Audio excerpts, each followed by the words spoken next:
저도 이제 12신조 얘기를 좀 오늘 해볼까요? 네. 부탁드린 그 PPT를 좀 띄워주시죠. 보이시죠? 네, 오늘은 12신조 중에요. 네 번째 조항에 대한 얘기를 이제 좀 해볼 거거든요. 앞에 이제 세 번은 벌써 했고 오늘이 네 번째입니다. 우리 요거 먼저 한번 같이 읽어보죠. 준비되셨죠? 하나님께서부터요. 잘 안 보이시는 분들은 그 책자에 제 4조항 그럼 거기에도 다 있습니다. 자, 시작. 하나님께서 모든 유형물과 무형물을 그 권능의 말씀으로 창조하사 보존하시고 주장하시나 결코 죄를 내신 이는 아니시다. 모든 것을 자기의 뜻대로 계획대로 행하시며 만유는 다 하나님의 착하시고 지혜롭고 거룩하신 목적을 성취하도록 역사하신다. 네, 오늘 이 4조항에서는요. 이거 계속 띄워놔 주십시오. 이 4조항에서는 그 지난주까지 그 3조항까지 다뤘던 그 하나님 삼위일체 하나님께서 무엇을 하셨는지 그리고 이제 지금 무엇 하고 계시는지에 대한 얘기를 좀 다루고 있습니다. 좀 이렇게 단락단락 잘라서 좀 볼 필요가 있는데 가장 먼저 보시면 하나님께서 모든 유형물과 무형물을 그 권능의 말씀으로 창조하사 이렇게 시작합니다. 그러니까 하나님은 모든 유형물, 그러니까 우리가 지금 보고 만지고 느낄 수 있는 모든 그 천지 만물을 포함해서 무형물, 뭐 천사와 같은 영적인 세계와 어떤 존재들도 권능의 말씀으로 창조하셨다. 이렇게 시작을 하는 거죠. 그리고 이어서 창조하신 모든 것을 하나님께서 이렇게 그냥 만들어 두시고 그냥 던져 놓으시거나 방치하시거나 이렇게 외면하지 않으시고 오히려 보존하시고 주장하시는 거예요. 그리고 그렇게 보존하시고 주장하시는 데에는 하나님의 뜻과 계획이 있는 겁니다. 그래서 모든 것을 자기 뜻의 계획대로 행하시며 그래서 만유가 그러니까 모든 것이 다 결국에는 하나님의 착하시고 지혜롭고 거룩하신 목적을 성취하도록 하나님께서 그렇게 지금도 역사하고 계시다. 이렇게 정리하고 있는 거예요. 하나님께서 모든 것을 사용하셔서 결국에는 하나님의 뜻과 계획을 성취하신다.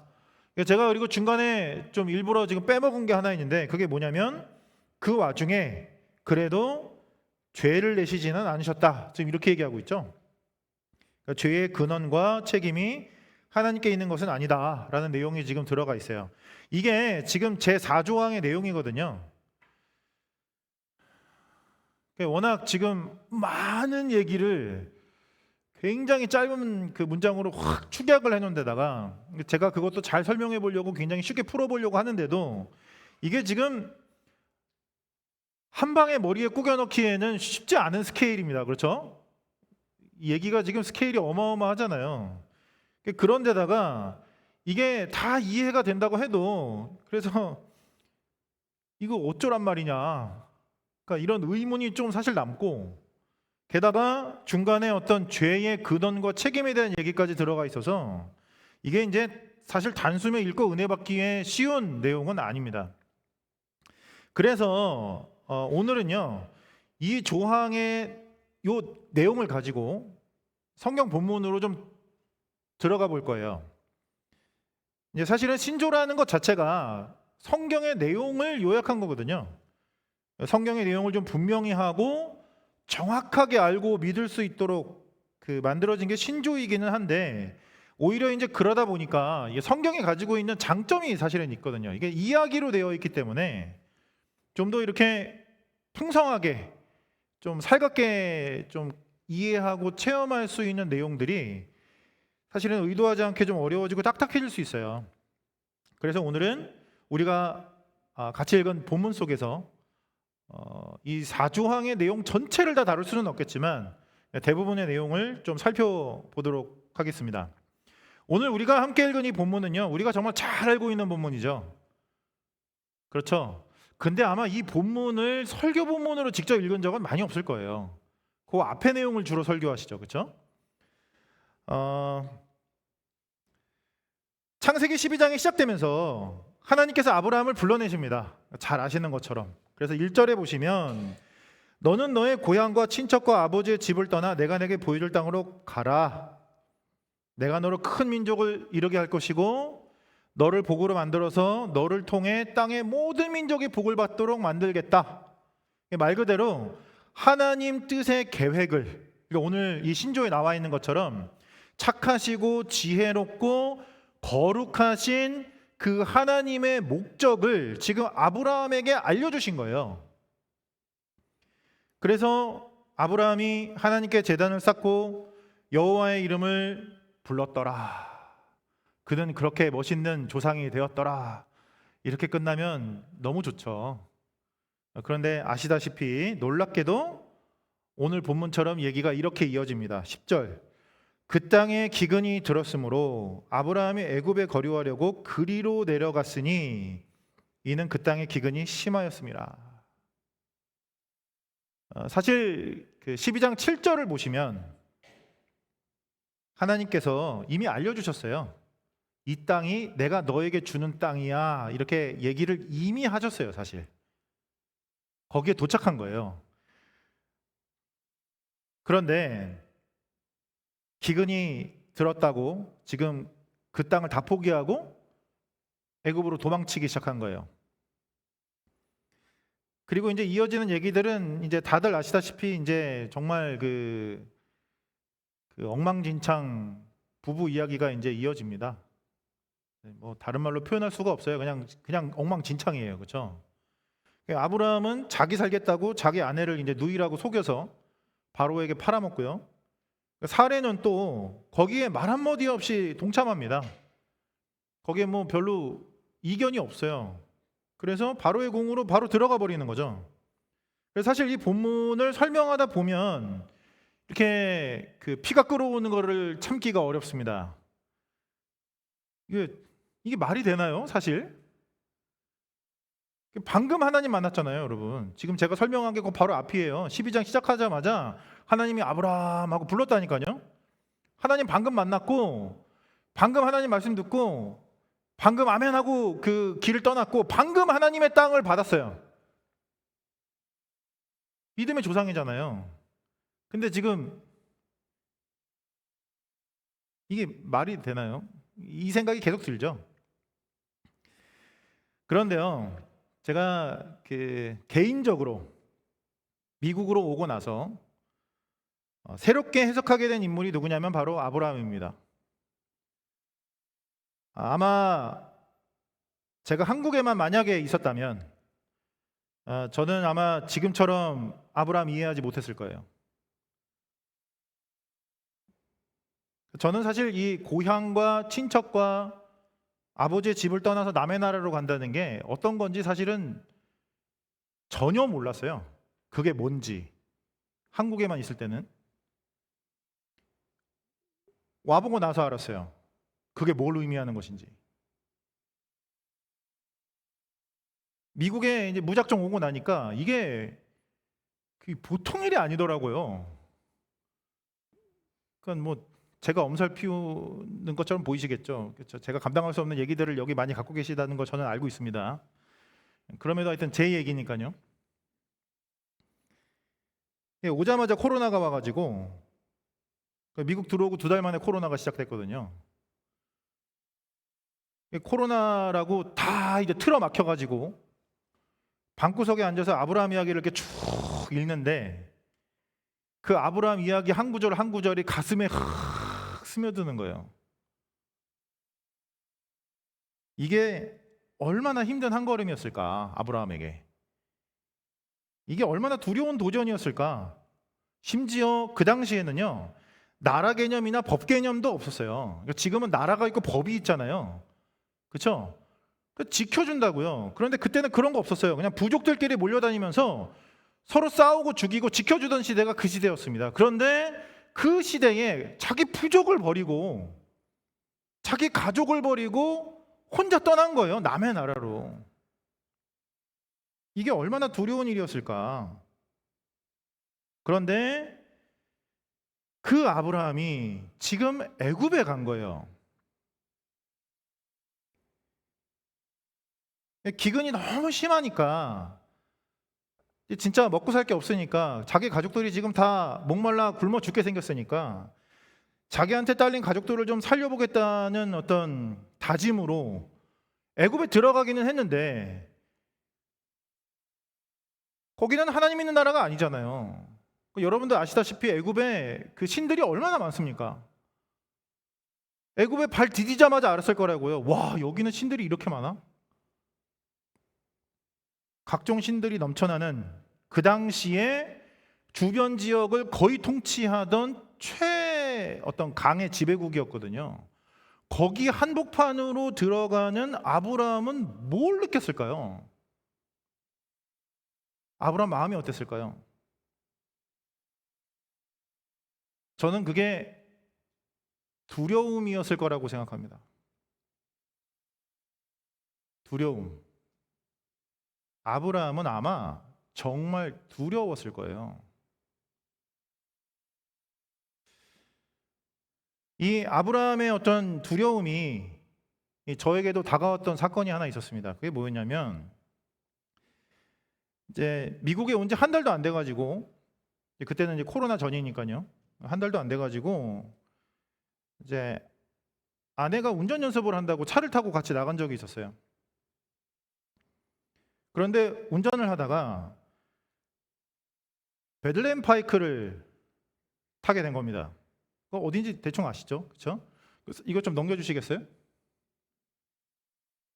거길 가다 보면 여기 어딘지 아시죠? 네, 지나다니시는 분들은 아마 여기 어딘지 다 아실 거예요. 여기 보면요, 노 터널 레드가 있습니다. 찾아보지 않으면 절대로 보이지 않는 아주 높은 곳에, 이거 넘겨줘 보시겠어요? 저렇게. 저것도 지금 이게 수리를 해서 바꾼 거예요. 그나마 나아진 거예요. 그 전에는 더 했어요. 저거보다. 절대로 보일 리가 없어요. 저게 초행길에. 그래서 저희 아내가 좌회전을 했죠. 몰랐어요. 저런 게 있는 건지도. 어떻게 될게요? 넘겨주시죠. 네.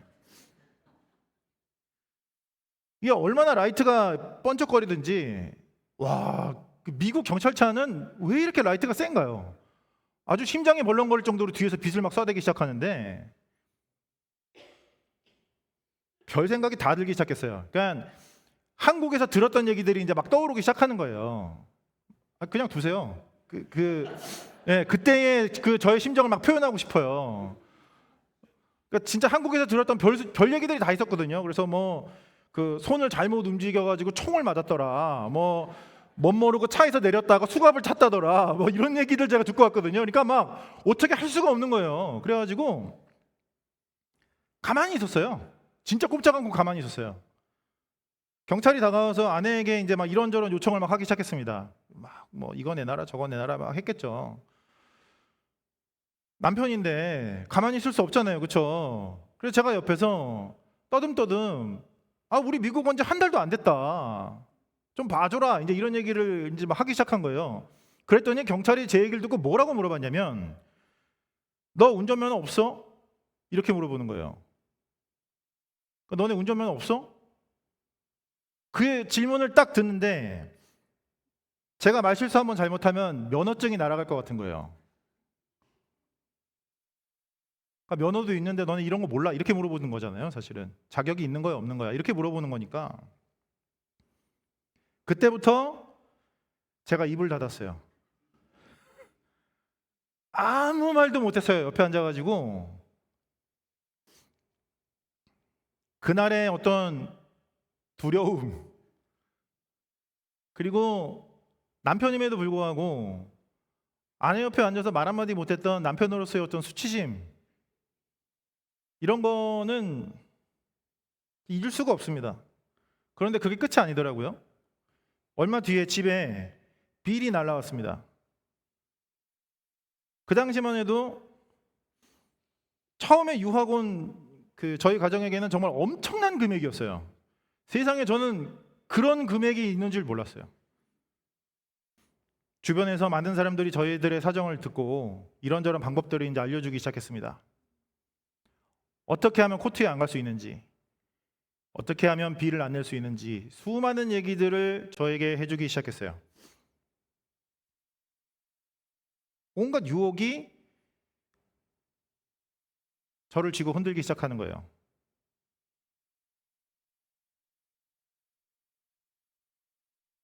애굽에서 경험했던 아브라함 얘기가 사실은 남 얘기가 아닌 겁니다. 이거 굉장히 우스운 예와 같지만,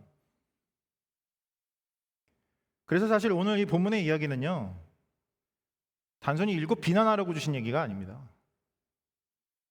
아브라함이 웃기는 사람이네, 이걸 하라고 주신 본문이 아니에요. 이게 오늘을 살아가는 우리들의 수준이고 우리들의 현실인 겁니다. 특별히 아무리 살아도 남의 나라 같은 미국 한복판에서 살아가는 우리들의 이야기라는 거예요.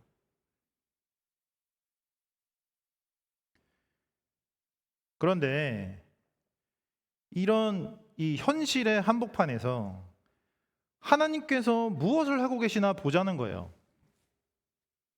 지금 하나님이 무엇을 하고 계시는가? 무엇보다 하나님께서 그들을 떠나지 않으시고 끝까지 추적하십니다.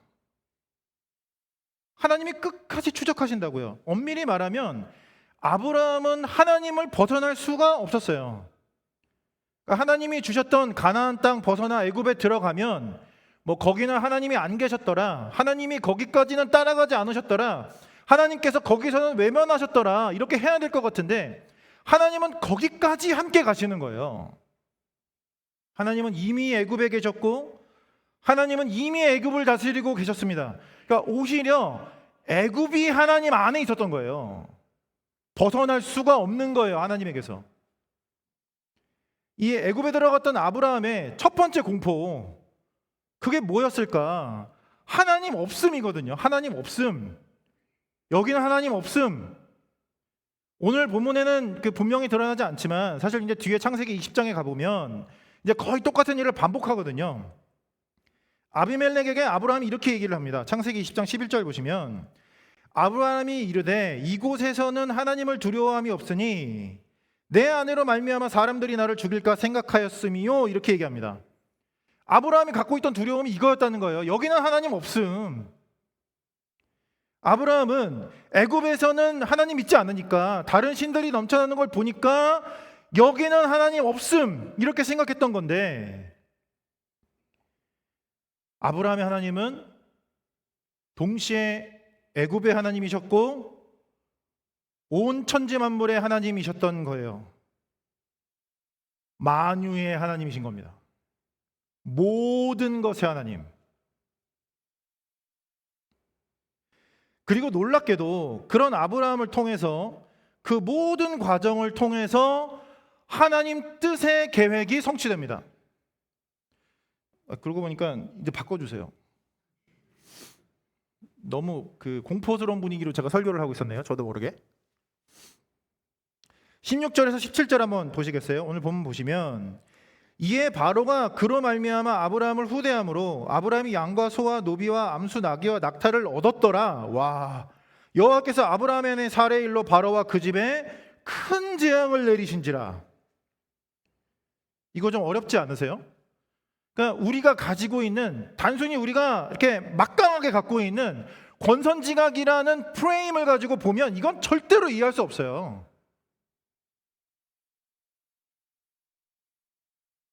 아브라함이 살에 팔았잖아요. 지금 거짓말 누가 했죠? 아브라함이 했잖아요. 바로를 아브라함이 속였어요.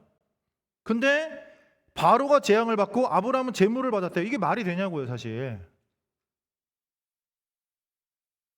그런데 권선징악이 아니라 하나님께서 아브라함에게 주셨던 언약을 깔고 보면 다른 메시지가 보이기 시작해요. 제가 아까 얘기했던 아브라함에게 주셨던 언약을 한번 기억해 보세요.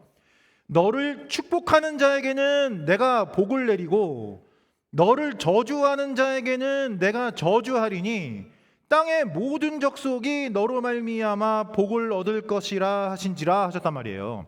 이게 하나님께서 아브라함에게 주셨던 언약, 약속입니다. 아브라함을 복으로 만드셔서 땅의 모든 족속이 아브라함을 통해 복을 받게 만드시는 하나님의 방법은 아브라함을 축복하는 자는 하나님으로부터 복을 받고 아브라함을 저주하는 자는 하나님으로부터 저주를 받는 거였어요. 그게 하나님의 뜻이었고 하나님의 계획이었습니다. 그렇게 하나님께서 땅의 모든 민족에게 드러나시고 영광을 받고자 하시는 거예요. 그리고 그게 지금 이렇게 성취되고 있는 거예요. 아브라함은 살기 위해서 자신의 아내를 누이라고 속였지만 사레 역시 살기 위해서 바로의 궁으로 이끌려 들어갔지만 하나님은 그런 그들이 받은 저주를 바로에게 돌려주시는 거예요. 그들을 저주하는 자에게는 저주로, 그리고 오히려 서로가 서로에게 복이 되도록 만들어 가시는 겁니다.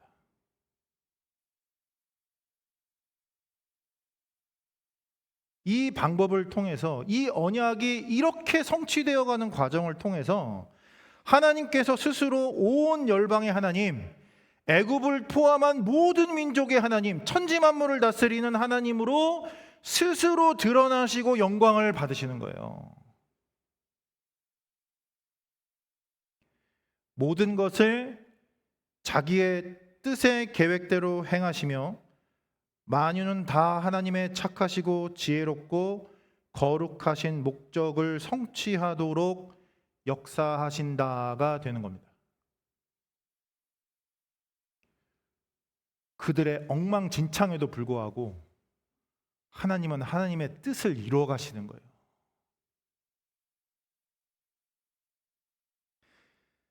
그래서요, 이 얘기도 하게 되는 거예요. 아브라함과 사라의 죄가, 그들의 죄악이 하나님 탓인가요? 오늘 이 이야기 다 읽으셨으니까, 그렇죠? 그들이 이렇게 자신의 아내를 누이라고 속이고 아내를 팔고 아내는 또 그걸 또 오케이 하고, 그러니까 그게 진행되는 모든 과정이 하나님이 그렇게 시킨 건가요? 하나님께서 그렇게 시키신 것인가? 그렇게 만드신 것인가? 그들이 기근 가운데에 하나님의 땅을 포기하고 애굽으로 향한 이유, 그들이 두려움 가운데 부부의 신뢰를 포기하고 생존을 택한 이유, 모든 것이 핑계할 수 없는 그들의 책임이었고 그들의 죄악이었어요. 죄는 그렇게 이 세상 가운데, 우리 가운데 존재합니다. 그런데 놀라운 건 하나님께서 오늘 이 본문처럼 그 죄의 원인은 되지 않으시지만 그 죄에도 불구하고 모든 것을 통하여 하나님의 계획과 그 목적을 성취하시도록 역사하시는 거예요. 그게 하나님께서 섭리하신다라는 것의 의미이고 결론입니다. 모든 것이 합력하여 선을 이루시는 거예요.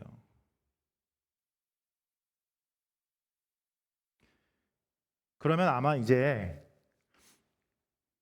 여러분들의 이제 표정이 많은 걸 저에게 얘기해 주거든요. 이제 이 얘기가 되면 어떤 생각이 이제 들기 시작하냐면,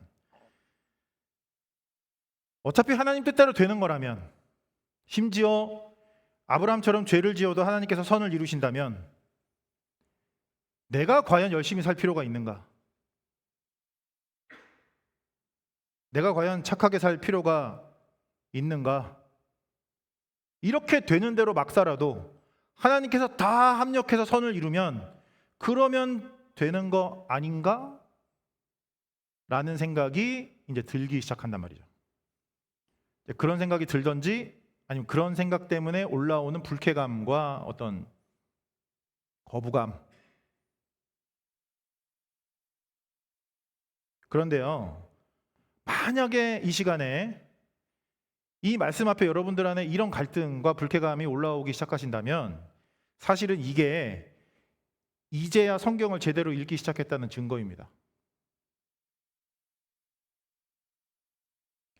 그러면 이제야 우리는 로마서로 갈 수 있어요.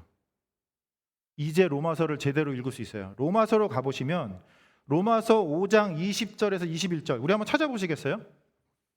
로마서 5장 20절에서 21절.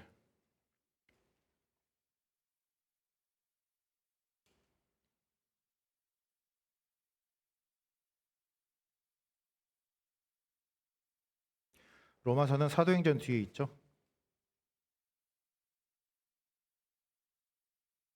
네, 거의 찾으신 것 같습니다. 같이 읽을까요? 20절부터 21절 시작. 율법이 들어온 것은 범죄를 더하게 하려 함이라. 그러나 죄가 더한 곳에 은혜가 더욱 넘쳤나니 이는 죄가 사망 안에서 왕노릇한 것 같이 은혜도 또한 의로 말미암아 왕노릇하여 우리 주 예수 그리스도로 말미암아 영생에 이르게 하려 함이라. 이렇게 얘기하죠. 지금 이게 그 얘기예요. 그러니까 죄가 극심할수록 은혜를 더 받게 되는,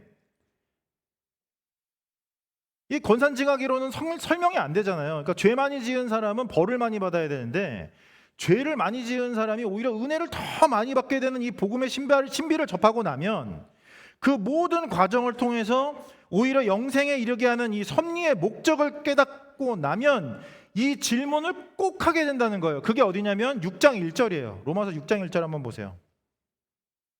이 질문을 하게 되는 거예요. 그런즉 우리가 무슨 말을 하리요?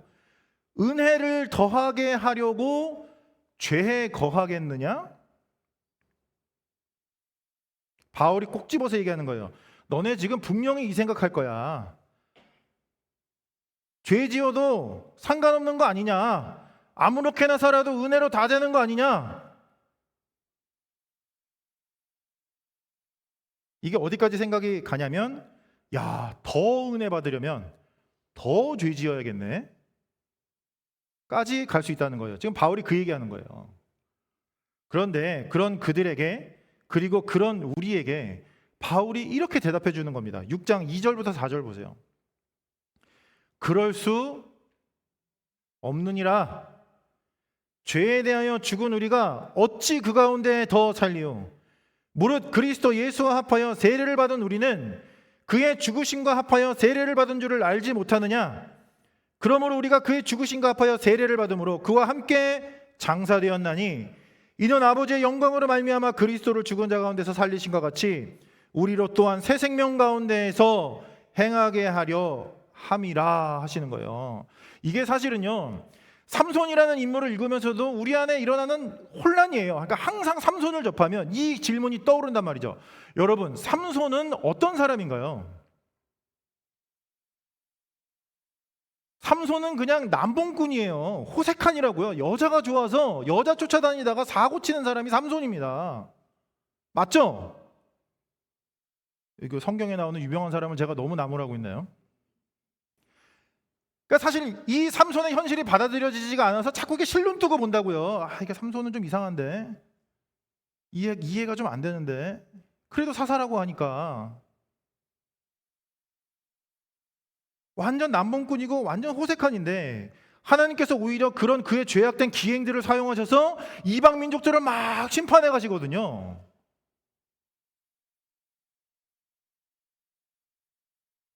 그 삼손의 이야기를 읽고 묵상을 하고 은혜를 받았어요. 와, 삼손처럼 돼야지. 네, 동의를 막 하는군요. 뭐 그래도 상관없지. 그게 하나님께 영광이지. 그게 맞냐는 거예요. 그럴 수 없느니라. 오히려 예수 그리스도를 통해서, 그분의 십자가와 부활의 복음을 통해서 더 분명하게 드러나는 하나님의 뜻과 계획을 보라는 거예요. 지금 하나님이 무엇을 하셨는지, 무엇을 하고 계시는지 보라는 거예요.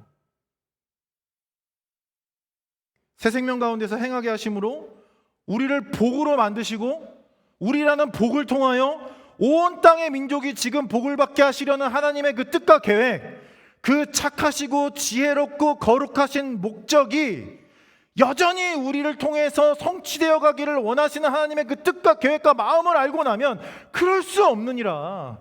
비록 하나님이 그렇게 역사하신다 하셔도, 비록 하나님께서 오늘의 우리의 하루를 통하여 그 완벽한 결론을 만들어 가신다 하여도, 그럼 나 맘대로 살래요가 아니라 내가 그 일에 동참하여 그 섭리 가운데에 그 뜻을 성취하며 살아가기 원합니다 하게 된다는 거예요. 그게 하나님의 섭리에 담겨있는 깊은 은혜입니다. 너무나 분명해진 이 진리 때문에 우리가 누릴 수 있는 은혜들이 있어요. 첫째는 뭐냐면, 무엇보다 이 하나님의 섭리 때문에 과거에 대한 후회에서 벗어날 수 있습니다. 이 후회만큼 매력적인 덫이 없어요. 그러니까 내가 그랬어 라는 거잖아요. 후회는, 그렇죠? 내가 그랬어 하면서 모든 원인과 책임을 자신에게 돌리죠. 내가 왜 그랬을까? 내가 왜 그랬을까? 하지만 이게 결국은 철저한 자아숭배이고 우상숭배거든요. 하나님이 섭리하신다, 지금 하나님이 인도하신다, 하나님이 오히려 그 모든 과정을 통하여, 심지어 너의 실패와 좌절과 죄악과 그 모든 방황과 갈등을 통하여 하나님의 놀랍게도 하나님의 뜻과 계획을 이루어 가신다 라는 이 놀라운 진리 앞에 이 후회라는 것이 과도한 자기 연민이고 자기 포장이라는 게 폭로되는 거예요. 하나님이 주도하시잖아요. 하나님이 섭리하신다니까요. 나의 어떠함에도 불구하고 오히려 그것을 사용하셔서 선을 만들어 가시는 하나님에 대한 믿음과 고백이 나를 후회의 늪에서 꺼집어 올려줍니다. 후회할 수 없어요. 하나님이 섭리하시거든요. 게다가 우리가 살아가고 있는 오늘 이 현재에 대한 해석을 바꾸어 주십니다. 우리는요, 우리가 가지고 있는 어떤 기대나 목적이나 계획을 기준으로 오늘을 해석하거든요. 오늘의 의미를. 오늘 내가 잘 살았는가? 오늘 내가 의미 있게 살았는가? 오늘 내가 계획대로 살았는가? 좀 전진했는가라는 모든 것의 판단, 해석은 미래에 대한 계획에서 오잖아요. 그 계획과 목적에 비추어 봤을 때 내가 정말 오늘 의미 있게 살았는가를 항상 생각하게 된단 말이죠. 그리고 나서 좌절하죠. 뜻대로 잘 안 되거든요. 내가 갖고 있는 목적, 내가 가지고 있는 계획, 내가 뭔가 해서 거기까지 갈 거야라는 거를 저 앞에다 던져놓고 내가 오늘 거기까지 갈 수 있는가라고 돌아보면 언제나 우리는 그게 안 돼요.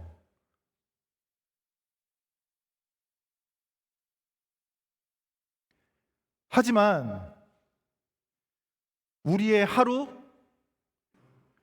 그런 하루가 포함된 우리의 인생, 우리의 인생이 포함된 이 시대와 세상, 그 모든 것에 대한 계획과 목적이 하나님께 있다는 거예요.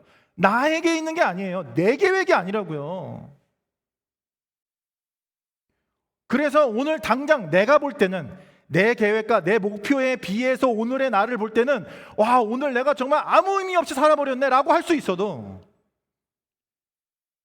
오늘 당장 의미 없어 보여도, 오늘 당장 이해되지 않아도, 오늘 당장은 실패해버린 것 같아도 오히려 하나님의 계획을 따라 하나님의 목적을 기대하면서 조급한 우리의 판단을 조금만 더 뒤로 미루면 지금 하나님이 이끌어 가시는 중이잖아.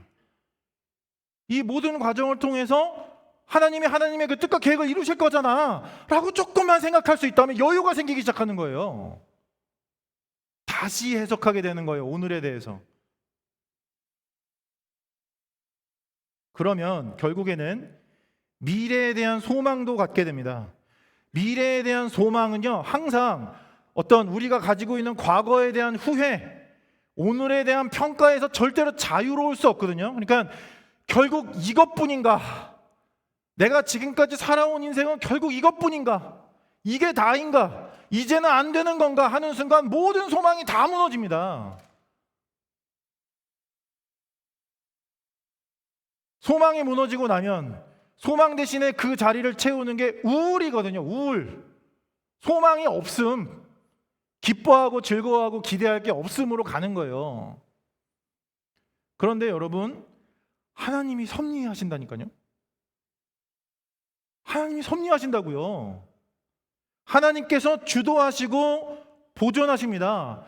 내가 나의 과거를 봤을 때는 내가 왜 그랬을까 후회할 수 있고, 내가 나의 현재를 봤을 때는 와, 오늘도 나는 낭비해버렸네 할 수 있지만, 그런 모든 과정을 합력하여 선을 이루시는 하나님께서 자신의 완벽한 계획과 목적을 향하여 하나님이 섭리하고 계시다. 그러면 오늘 하루 소망할 수 있는 거예요. 내일이 보인다고. 내일이 하나님이 섭리하시기 때문에.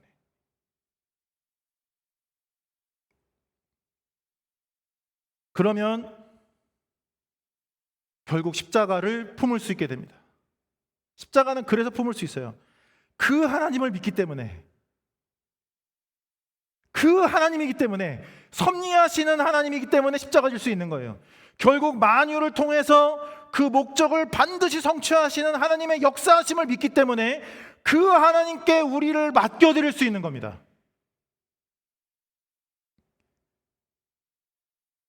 그 하나님이 아니라면, 섭리하시는 하나님이 아니라면, 결국엔 이 모든 과정을 합력하여 자신의 뜻과 계획을 이루실 수 있는 그 하나님이 아니라면 우리는 십자가 질 수 없어요.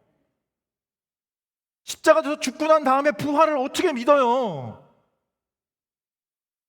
하지만 하나님께서 약속해 주시는 겁니다. 모든 것을 자기의 뜻대로, 자기 뜻의 계획대로 행하시며 만유는 다 하나님의 착하시고 지혜롭고 거룩하신 목적을 성취하시도록 역사하신다.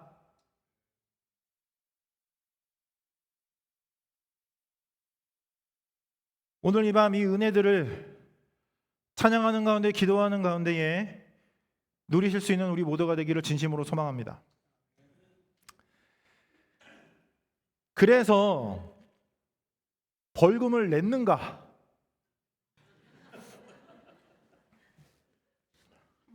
이거를 꼭 확인하시는 분들이 있더라고요. 어떻게 했을 것 같아요? 와, 이 목사에 대한 신뢰가 이렇게 없나요? 벌금 냈죠. 내야죠. 네, 그렇죠. 뭐 대단한 거 얘기하는 거 아닙니다. 네, 당연히 내야죠. 그런데 그렇다고 해서 모든 문제가 해결되는 건 아니더라고요. 그거는 시작에 불과하던데요. 여전히 저희 가족은, 그때 마침 또 사모님이 앞에 나가 앉아 계셔가지고 설교 끝난 줄 알고 나오셨죠? 잘 나오셨어요? 여전히 저희 가족은 애굽 한복판의 아브라함처럼